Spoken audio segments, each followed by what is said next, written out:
Sud Radio, 10h midi, Valérie Expert, Média.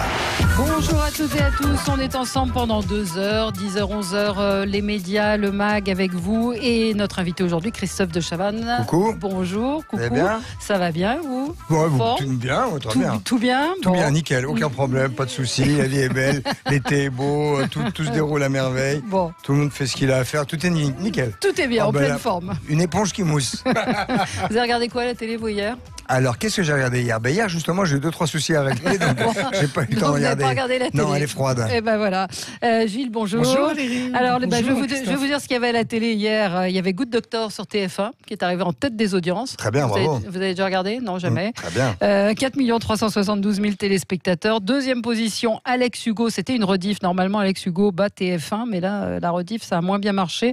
Tout de même, 3 479 000 téléspectateurs. Pas mal. Et troisième position, M6 pour le meilleur pâtissier. 2 200 000 téléspectateurs. 11% de part de marché. Et un gros flop pour la grande librairie quand même, qui passe sous la barre des 400 000 téléspectateurs. Visiblement, c'est pas... Les gens lisent plus, ma bonne dame. Je sais pas, ou c'est l'émission qui est peut-être chiante, tout simplement. Bon, ça doit surtout dépendre des invités, la grande librairie. Ouais. Et puis l'animateur, qui est quand même en pleine forme. 0826 300 300, qu'avez-vous regardé ? Jocelyne est en ligne avec nous. Bonjour Jocelyne. Bonjour. Alors, vous avez regardé quoi, vous, hier ?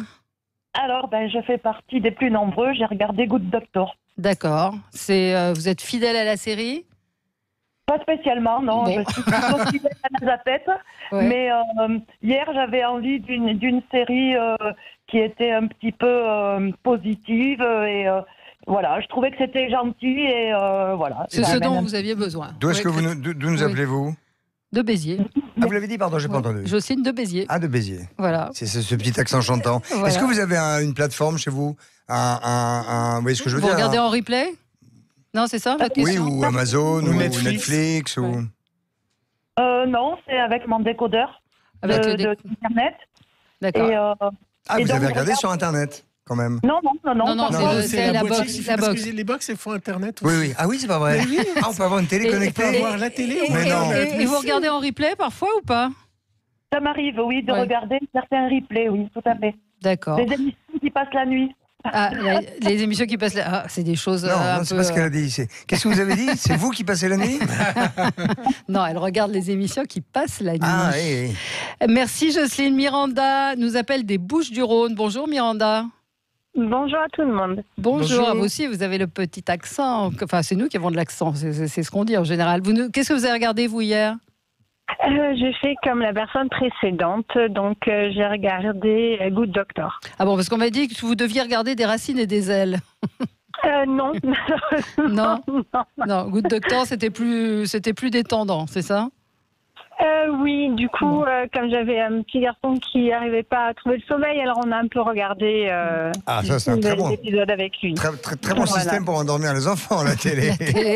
Comme tout le monde le sait. Non, pas très longtemps. Il a regardé juste 10 minutes et après, Après, il s'est comme il a endormi. fait un petit cauchemar. Voilà. Oui, c'est ça, bah oui. Ouais, c'est parfait. Sinon, il y a des films d'horreur sur certains canaux. Ça marche plutôt pas mal. Merci Miranda.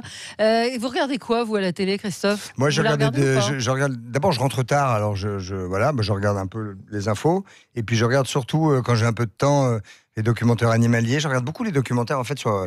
Je me surprends à regarder les documentaires sur la Deuxième Guerre mondiale. Il y en a énormément qui passent, Oui, il y en a notamment beaucoup, sur Arte, par exemple. ouais. Et alors, je les regarde.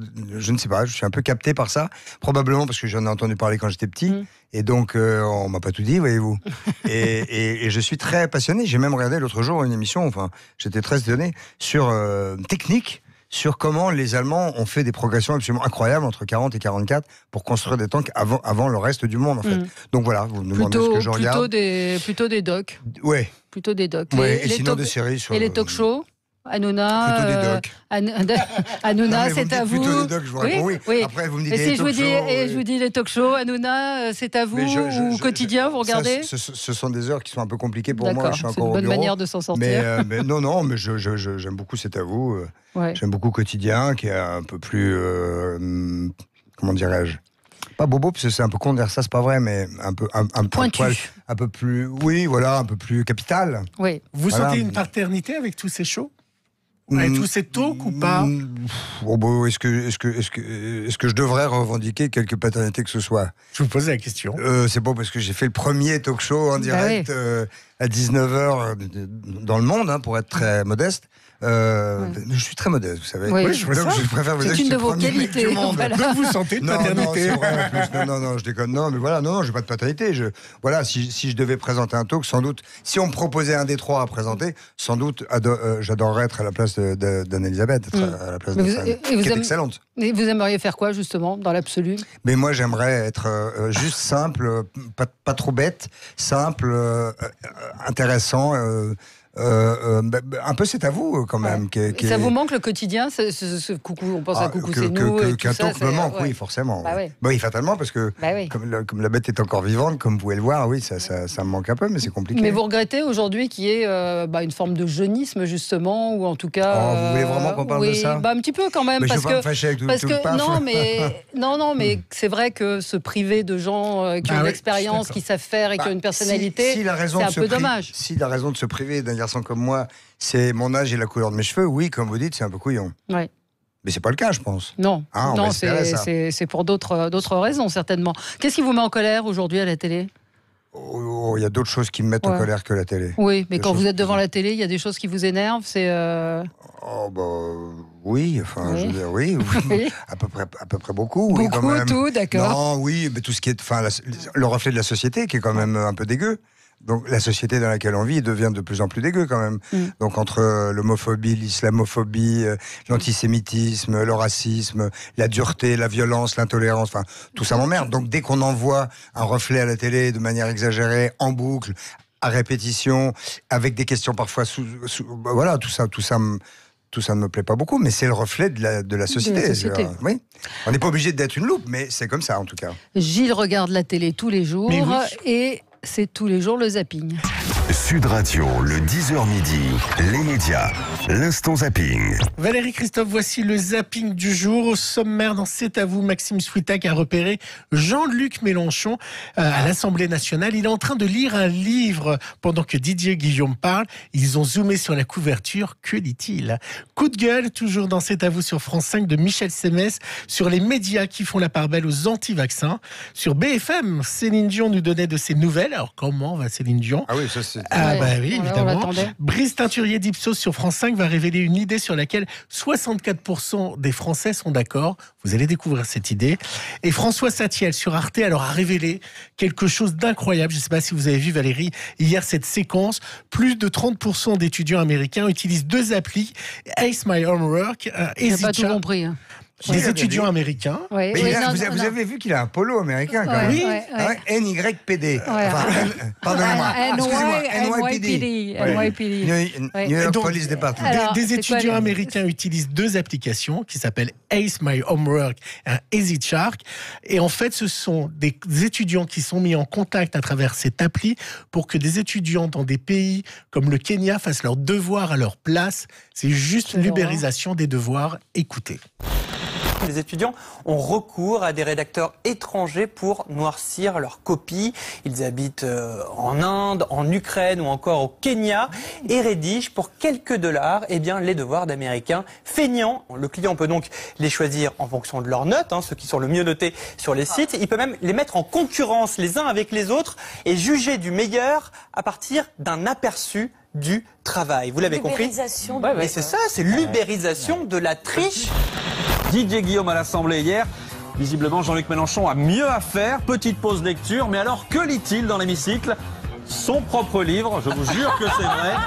Et ainsi de suite. Livre qui sort demain à l'occasion de l'ouverture du procès de 5 élus de la France insoumise.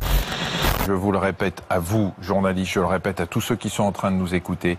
Arrêtez de donner la parole aux anti-vaccins. Et tout rentrera dans l'ordre. On est dans un pays de droit, on est dans un pays où il y a la liberté de parole, la liberté de tout ce que vous voulez.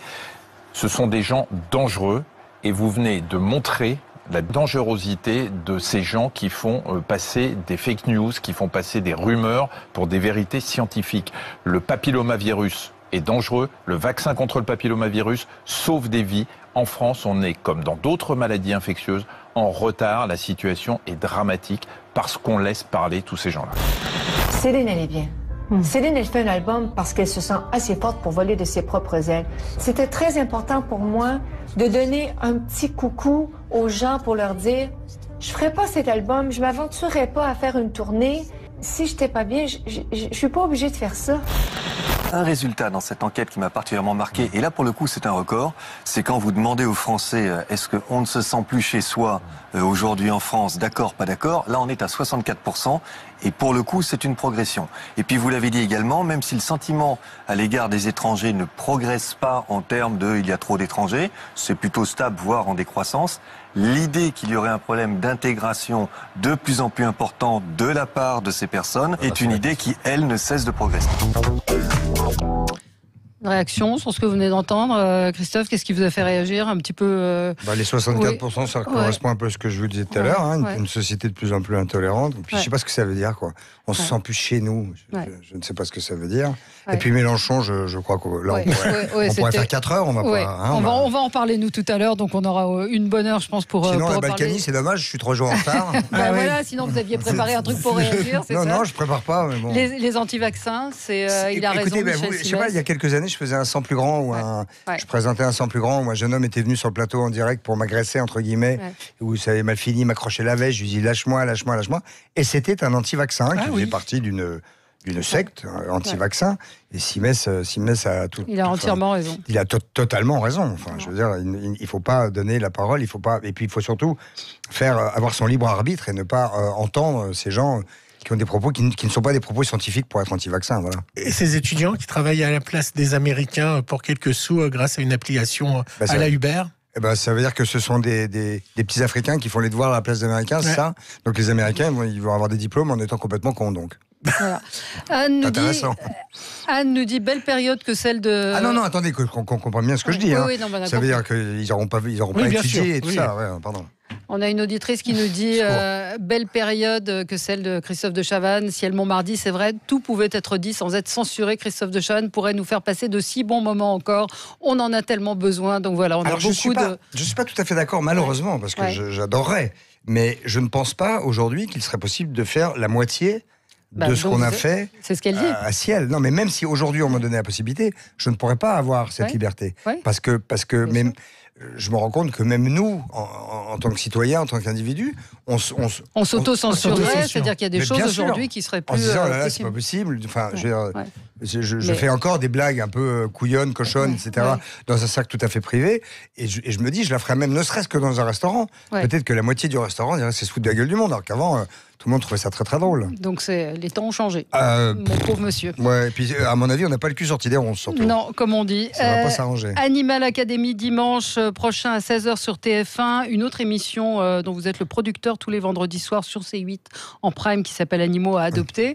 Vous êtes comme Brigitte Bardot, les animaux, c'est votre refuge. Je suis comme Brigitte Bardot, c'est ça. Alors j'allais chercher la différence, je vois pas. Non, mais moi, j'ai les animaux aimé. Et vous, c'est quand même une grande histoire. On se souvient des cochons, voilà. des et puis les primes de TF1. Et puis bête de scène à l'époque, qu'on ne pourrait plus faire non plus, puisque les réglementations. Avoir des crocodiles ou avoir des animaux on était un peu que vous ameniez. On avait des tigres de du public, il n'y avait pas de fil, il n'y avait pas de grillage, on avait des ours, mais alors il y avait des animaux qui, pour le coup, vous voyez, aujourd'hui, avec le recul, il y a des animaux que je dirais, mais foutez-leur la paix, laissons-les dans leurs arbres. C'est pas bien. N'est-ce pas? Mais on avait toujours, en tout cas, je vous garantis qu'on avait toujours, et j'y veillais personnellement, à des gens qui s'occupaient. Qui s'en occupaient, ils étaient très bien traités. Voilà, parce que tous les cirques ne sont pas des salauds, quoi. Là, c'est. Non, je sais pas. J'ai du mal, moi, avec les cirques, moi. Non, il y a des gens, il y a des gens qui aiment vraiment les animaux. On va pas faire le débat sur le cirque, mais... Après, quand un éléphant s'assoit sur un ballon en lisant un bouquin, c'est sûr qu'il est passé par des trucs pas terribles. Voilà. Mais là, c'est différent. Animal Academy, ce sont des animaux, ça n'a rien à voir. Là, on compare un petit peu à Super Nanny, c'est-à-dire les gens qui ont du mal avec leurs enfants. Là, c'est les gens qui ont un petit peu de mal avec leurs animaux. Avec mon âge. Voilà. Non, mais on est dans la bienveillance, là. C'est-à-dire qu'en fait, moi, quand j'avais Adek à la télé, qui était mon Jack Russell, qui devient un peu un vieux monsieur, l'augmentation d'achat de Jack Russell en France a augmenté de 30%. Incroyable. Mais ce qui n'est pas si bien que ça. Parce qu'en fait, les gens, ils voyaient un Jack Russell rigolo à la télé, les enfants, moi aussi on en veut un. Donc d'abord ils ont un peu abîmé la souche parce qu'à force de produire, mais ça fait c'est comme dans les années 70, les cockers devenaient mordants et méchants parce qu'ils en faisaient trop. Les labradors, enfin il y a eu c'est surtout pratiquement toutes les races. Le cocker principalement en tout cas à l'époque, et le Jack Russell c'est pas un animal facile, et donc ça donne des gens qui prennent un animal, au bout de 2 mois, 1 mois, 3 mois, 6 mois, se rendent compte qu'une fois qu'ils ont plus de siège dans la bagnole et plus de fauteuil dans la chambre, ils abandonnent les chiens. Il y a 100 000 chiens qui sont abandonnés par an. Donc voilà, nous on a voulu donner la possibilité à des gens qui sont dépassés par leur vie commune avec des animaux quels qu'ils soient, ça va des oiseaux, les chats, les 2 chats qui s'entendent pas, le chinchilla, tous les animaux. J'ai donc formé la meilleure team qui puisse exister pour répondre aux besoins de ces gens qui sont perdus et qui viennent nous voir comme vraiment le dernier recours. Ils ont tout essayé, ils sont allés voir plein de gens et ils viennent nous voir nous en disant voilà. Mais il y a des gens qui viennent nous voir. J'avoue, j'étais un peu surpris. Je ne savais pas que des gens avaient des problèmes de furet, par exemple. Oui. Voilà, mais il y en a. Sur les odeurs, c'est vrai. Il y a des furets qui se battent et donc la jeune femme dans la vie est ruinée parce qu'elle voit ces furets qui se battent tout le temps. On a une dame qui adore son perroquet qui peut pas la blairer, mais et finalement, à la fin de l'émission, chacun part avec la banane, puisque nous avons résolu le problème. Voilà, on a de tels éléments. Donner des clés pour aider les gens à... Mais oui, enfin, au-delà de ça. Quelquefois, c'est même le problème est quasi résolu en quelques heures. Et évidemment, tout le monde se rend compte que quand on a un problème avec l'animal, il faut aussi qu'on règle parfois un peu le sien. Le problème du maître. Voilà. C'est les comportements qu'on a. C'est quand même un petit peu dans le couple. C'est-à-dire que c'est jamais de la faute que de l'un. C'est un peu un truc à deux. Oui. Voilà. En fait, puisque nous, on a eu la chance de regarder les 2 premières émissions, moi, j'ai trouvé ça vraiment formidable. En fait, on s'aperçoit que simplement, ce sont les animaux ont des réactions normales. En fait, ça vient tout simplement des maîtres qui sont pas forcément éduqués. Ça vient des maîtres. Surtout. Oui, ou d'une incompréhension entre les deux, parce que c'est pas toujours facile d'avoir un instinct animal. Moi, je l'ai avec n'importe quoi. Moi, quand tu as des animaux qui arrivaient un jour, il y a un singe qui était venu sur le plateau. On m'a dit, il faut que tu passes 5-6 heures avec le singe. Je suis allé voir le singe et au bout de 10 minutes, j'en avais marre parce que 5-6 heures, c'est un petit peu long. Et j'ai tendu la main, j'ai dit, viens Pépère. Il m'a pris la main et il a passé la journée avec moi et on a fait l'émission le soir.